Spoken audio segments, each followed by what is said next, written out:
জিনার শাস্তি, নারী পুরুষের অবাধ মেলামেশা, নারী পুরুষের ব্যভিচারের অথবা নারী পুরুষের হারাম সম্পর্ক, হারাম প্রেম, হারাম ভালোবাসা, কুসম্পর্ক, ছেলে মেয়ের যত অবাধ যৌনাচার এবং বিবাহ বহির্ভূত যেই কোনো যৌন আচরণ যা কেউ ছড়িয়ে দেয়, প্রচার প্রসার করে, একজন আরেকজনের কাছে বলে, আল্লাহর কসম, কোরআনে আল্লাহ ওয়াদা দিছে, পরে আমি দুনিয়াতেও আযাব দেব, আখিরাতেও আযাব, কসম আল্লাহ।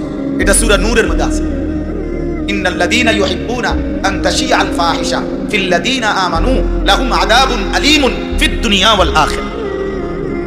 আল্লাহ বলেন, ইমানদার মুসলিম সমাজে যারা অশ্লীলতা ছড়িয়ে দেয়, বেহায়াপনা ছড়িয়ে দেয়, অসভ্যতা ছড়িয়ে দেয়, নারী পুরুষের অবাধ চলাফেরা, জিনার ব্যভিচারের পরিবেশ ব্যবস্থাপনা করে দেয়, নোংরামি, তো আল্লাহ বলেন, আমি ওয়াদা দিলাম তাদেরকে আমি দুনিয়াতেও আযাব দেব, আখিরাতেও আযাব।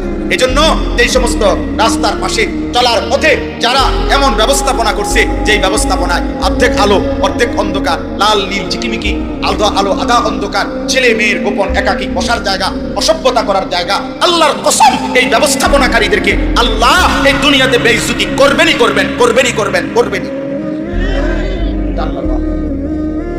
তুমি যুবক যখন আরেকটা মেয়ের সাথে প্রেম করছো, তখন আরেক বন্ধুকে বলছো, তুমি আর বলতে হবে না, তুমি তাকে এই কাজেই উৎসাহিত করছো। তুমি তখন আরেকটা মেয়েকে নিয়ে মোটর সাইকেলে হোক অথবা এমনি চলার একটা সুযোগ পাইয়া তাকে নিয়ে রাস্তায় চলছো। দুই পাশের যত যুবক দেখছে তারার কলিজার মধ্যে আফসোস আসছে, এমন অসভ্যতা যদি আমরাও পাইতাম, তাহলে তুমি জানো আরে এই অসভ্যতার ব্যবস্থা করে দিলা, তোমার কপালে জিল্লতি আছে, এটা রবের ওয়াদা।